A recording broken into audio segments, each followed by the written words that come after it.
Màn trình diễn đầy cảm xúc bài hát Nỗi đau khó nguôi ngoai của Phùng Thiệu Phong đã khiến Triệu Lệ Dĩnh và nhiều người khác rơi nước mắt. Có những bài hát không cần giai điệu quá phức tạp, không cần sân khấu quá hoành tráng, chỉ cần một người hát thật lòng. Và tối hôm đó, trên một sân khấu không quá lớn, Phùng Thiệu Phong đã làm được điều đó.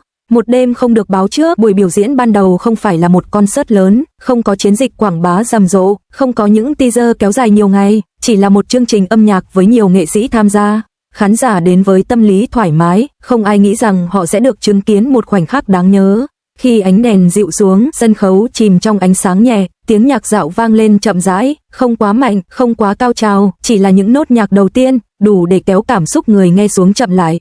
Rồi tên bài hát hiện lên, Nỗi đau khó nguôi ngoai. Sự xuất hiện của Phùng Thiệu Phong, anh bước ra, không phải với phong cách của một diễn viên trên thảm đỏ, không phải với hình ảnh hoàn hảo thường thấy, chỉ là một người đứng trước micro, ánh mắt bình tĩnh nhưng có gì đó rất sâu. Những câu hát đầu tiên, giọng hát của anh không quá kỹ thuật, không phải kiểu giọng khiến người ta trầm trồ ngay từ những nốt đầu, nhưng lại có một điều rất đặc biệt, cảm xúc mỗi câu hát đều được kéo dài vừa đủ, không phô trương, không cố gắng, nhưng lại khiến người nghe phải lắng lại. Khi âm nhạc trở thành câu chuyện, bài hát không chỉ là giai điệu, nó giống như một câu chuyện được kể bằng âm thanh, một câu chuyện về những điều đã qua, những điều không thể quay lại và những cảm xúc vẫn còn ở lại. Khi Phùng Thiệu Phong hát, người ta có cảm giác anh không chỉ đang trình diễn, mà đang nhớ lại. Góc máy hướng xuống khán giả, trong lúc bài hát diễn ra, máy quay khẽ chuyển xuống hàng ghế khán giả. Ở đó, có một người mà nhiều người chú ý, đó là Triệu Lệ Dĩnh. Cô ngồi yên, không biểu lộ quá nhiều, nhưng ánh mắt không rời khỏi sân khấu, một ánh nhìn rất lâu. Triệu Lệ Dĩnh không vỗ tay giữa bài hát, không nói gì với người bên cạnh, chỉ nhìn một cách rất tập trung, như thể cô không muốn bỏ lỡ bất kỳ câu hát nào. Khi cảm xúc dần dâng lên đến đoạn điệp khúc, giai điệu bắt đầu cao hơn, nhưng không phải kiểu cao trào bùng nổ, mà là kiểu cao trào nén lại. Giọng hát của Phùng Thiệu Phong hơi run, không rõ là do kỹ thuật hay do cảm xúc, nhưng chính sự không hoàn hảo ấy lại khiến bài hát trở nên thật hơn. Khoảnh khắc khiến nhiều người lặng đi, có một câu hát được anh giữ lại lâu hơn bình thường. Âm thanh kéo dài, rồi dừng lại, trong vài giây, cả sân khấu gần như im lặng, không ai vỗ tay, không ai nói gì, chỉ có âm nhạc. Vừa kết thúc, phản ứng của Triệu Lệ Dĩnh, máy quay lại khán giả, Triệu Lệ Dĩnh vẫn ngồi đó, nhưng lần này, ánh mắt cô đã khác, có một lớp cảm xúc rất nhẹ, không rõ ràng, nhưng đủ để người ta nhận ra cô đã bị chạm đến. Vì sao màn trình diễn này đặc biệt? Không phải vì giọng hát xuất sắc nhất, không phải vì sân khấu hoành tráng nhất, mà vì nó mang lại một cảm giác rất hiếm, sự chân thật trong một thế giới nơi mọi thứ thường được chuẩn bị kỹ lưỡng. Một khoảnh khắc không hoàn hảo nhưng đầy cảm xúc lại trở nên đáng nhớ hơn. Đêm hôm đó có thể có nhiều tiết mục, nhiều nghệ sĩ, nhiều bài hát, nhưng đối với nhiều người, màn trình diễn của Phùng Thiệu Phong đã để lại một dấu ấn rất riêng. Không ồn ào, nhưng rất sâu, những câu hát như lời tự sự, giai điệu chậm rãi, không vội vàng, mỗi câu hát được giữ lại lâu hơn một chút, như thể người hát đang cân nhắc từng từ. Không ai biết chính xác nội dung bài hát được viết dựa trên điều gì, nhưng người nghe có thể cảm nhận được những lớp ý nghĩa, những điều đã mất, những lời chưa kịp nói và những ký ức không thể quay lại. Đây là kiểu bài hát mà mỗi người sẽ hiểu theo cách của riêng mình. Khi giọng hát không còn là kỹ thuật, ở đoạn giữa bài, giọng của Phùng Thiệu Phong bắt đầu thay đổi. Không phải mạnh hơn, mà là mềm đi, có những chỗ anh gần như nói thay vì hát, có những chỗ giọng hơi trùng xuống, nhưng chính sự không hoàn hảo ấy lại khiến người nghe cảm thấy gần gũi hơn, bởi vì nó giống như một người đang kể chuyện, chứ không phải đang biểu diễn. Khoảnh khắc Triệu Lệ Dĩnh rơi nước mắt, máy quay một lần nữa chuyển xuống khán giả, và lần này, ánh mắt của nhiều người dừng lại ở Triệu Lệ Dĩnh. Một thay đổi rất nhỏ, ban đầu, cô vẫn giữ vẻ bình tĩnh, ngồi thẳng, ánh mắt hướng lên sân khấu, nhưng khi bài hát bước vào đoạn cao trào, có một thay đổi rất nhẹ, cô không còn nhìn thẳng nữa, mà hơi cúi xuống, khoảnh khắc không thể giấu. 1 giây, 2 giây, rồi cô đưa tay lên rất nhẹ, không phải để che mặt, chỉ là một cử chỉ rất nhỏ, như muốn chạm vào khóe mắt. Máy quay không zoom quá gần, nhưng đủ để người xem nhận ra cô đang cố giữ bình tĩnh, nước mắt không rơi rõ ràng, nhưng ai cũng hiểu, không có cảnh nước mắt chảy dài, không có sự xúc động quá mức, nhưng chính sự kiềm chế ấy lại khiến khoảnh khắc trở nên thật hơn, bởi vì đôi khi, những giọt nước mắt không rơi xuống, lại là những giọt nước mắt sâu nhất. Vì sao cô xúc động? Không ai biết chính xác lý do, có thể là vì bài hát, có thể là vì giai điệu, cũng có thể là vì những ký ức mà âm nhạc vô tình chạm tới. Âm nhạc luôn có một khả năng đặc biệt, nó không hỏi bạn đã sẵn sàng chưa, nhưng vẫn có thể chạm vào nơi sâu nhất trong ký ức. Khoảnh khắc cả khán phòng lặng đi khi bài hát tiến gần đến đoạn cuối, không khí trong khán phòng thay đổi rõ rệt. Không còn tiếng xì xào, không còn những tiếng thì thầm, mọi người dường như đều đang lắng nghe, không phải bằng tai, mà bằng cảm xúc. Một đoạn kết không bùng nổ, khác với nhiều tiết mục khác, bài hát không kết thúc bằng một nốt cao mạnh mẽ, không có cao trào cuối cùng, chỉ là một câu hát được giữ rất nhẹ, rồi dừng lại, sự im lặng kéo dài vài giây, sau khi nhạc dừng, không ai vỗ tay ngay, có một khoảng lặng, rất ngắn, nhưng rất rõ, đó là khoảnh khắc khi cảm xúc vẫn chưa kịp trở lại bình thường. Vì sao màn trình diễn này khiến nhiều người rơi nước mắt? Bởi vì nó không cố gắng làm người ta khóc, nó chỉ kể một câu chuyện, và để người nghe tự tìm thấy câu chuyện của mình trong đó. Có người nhớ đến một mối tình cũ, có người nghĩ về gia đình, có người chỉ đơn giản là cảm thấy một điều gì đó rất khó gọi tên. Đêm hôm đó, có thể sẽ có nhiều bài hát hay, nhưng không phải bài nào cũng khiến người ta im lặng, không phải bài nào cũng khiến người ta suy nghĩ sau khi kết thúc. Và nỗi đau khó nguôi ngoai đã làm được điều đó. Ngay sau khi Phùng Thiệu Phong kết thúc phần trình diễn, điều đầu tiên xảy ra không phải là tiếng vỗ tay vang dội, mà là sự lan truyền. Trên Weibo, những đoạn clip ngắn được cắt từ màn biểu diễn bắt đầu xuất hiện với tốc độ rất nhanh, từ sân khấu đến mạng xã hội chỉ trong vài phút. Một đoạn clip ghi lại khoảnh khắc anh giữ nốt cuối, một đoạn khác quay lại ánh mắt của Triệu Lệ Dĩnh, một đoạn nữa là cảnh khán phòng im lặng trước khi vỗ tay.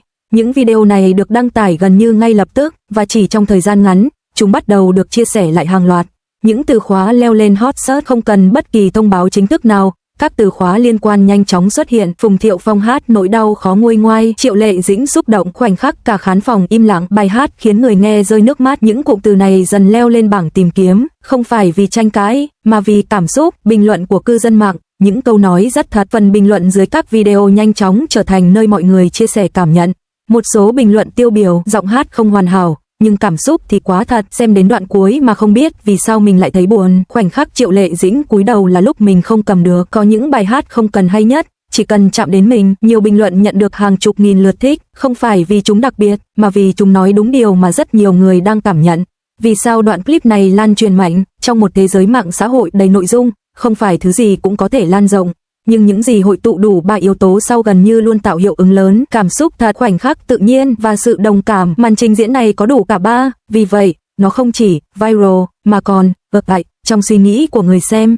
Đây có phải là một lời nhắn gửi chưa từng nói? Sau khi làn sóng cảm xúc lan rộng, một câu hỏi bắt đầu xuất hiện trong nhiều cuộc thảo luận, liệu bài hát này có phải chỉ là một tiết mục hay là một lời nhắn gửi?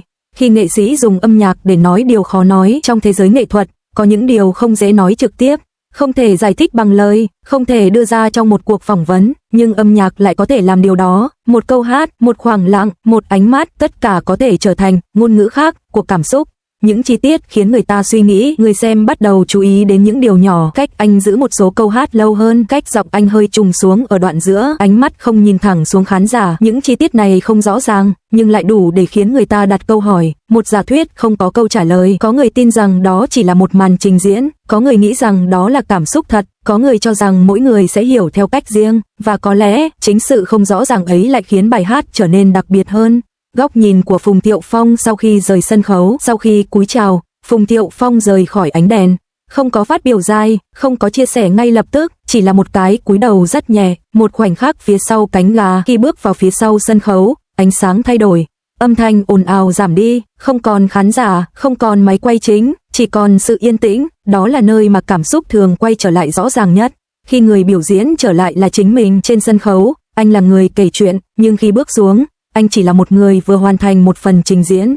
Có thể anh sẽ không nói gì, có thể anh sẽ giữ tất cả cho riêng mình, nhưng đôi khi, những điều không được nói ra lại là những điều thật nhất. Nếu đây là lần duy nhất anh hát bài này, có một suy nghĩ xuất hiện trong nhiều người xem, nếu đây là lần duy nhất anh hát bài này thì sao?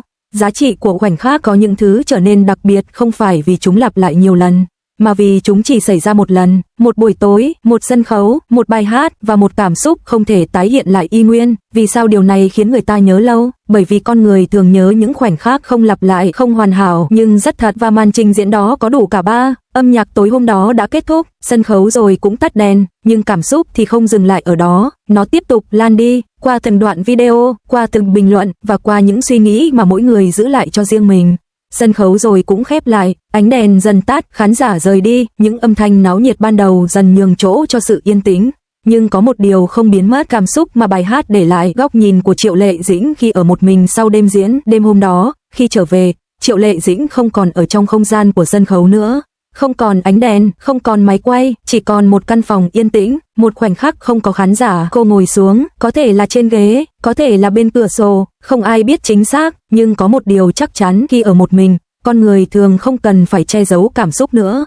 khi âm nhạc vẫn còn vang lại, có những bài hát kết thúc, nhưng dư âm vẫn còn, không phải ở tai, mà ở trong đầu, trong ký ức, trong những đoạn cảm xúc chưa kịp gọi tên, nỗi đau khó nguôi ngoai, có lẽ là một bài hát như vậy. Vì sao những ký ức cũ dễ quay lại? Âm nhạc có một khả năng đặc biệt, nó không hỏi bạn đã sẵn sàng chưa, nhưng vẫn có thể đưa bạn quay lại những khoảnh khắc cũ.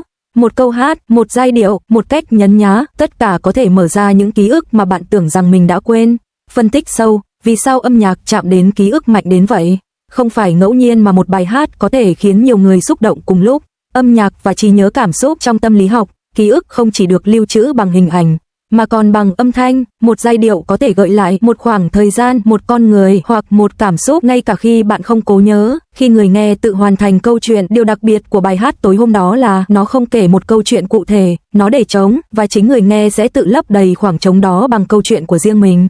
Đó là lý do vì sao mỗi người nghe lại xúc động theo một cách khác nhau. Một đoạn kết mang màu sắc điện ảnh. Nhiều năm sau, hãy tưởng tượng một ngày nào đó, nhiều năm sau, không còn là hiện tại, không còn là những cảm xúc còn mới, mà là khi tất cả đã trở thành ký ức. Một bản nhạc được phát lại một nơi nào đó, có thể là một quán cà phê, hoặc một không gian rất bình thường. Bài hát, nỗi đau khó nguôi ngoai, vang lên, không ai thông báo trước, không ai chuẩn bị, chỉ đơn giản là, nó xuất hiện, khi ký ức quay lại. Nhưng không còn đau như trước. Lúc đó, nếu Triệu Lệ Dĩnh nghe lại, hoặc Phùng Thiệu Phong vô tình bắt gặp giai điệu ấy, có thể họ sẽ dừng lại một chút, không phải vì đau, mà vì nhớ. Sự khác biệt của thời gian không xóa đi mọi thứ, nhưng nó thay đổi cách ta nhìn lại mọi thứ. Một nỗi buồn từng rất sâu, có thể trở thành một ký ức nhẹ hơn, một điều từng không thể đối diện, có thể trở thành điều ta có thể mỉm cười khi nhớ lại.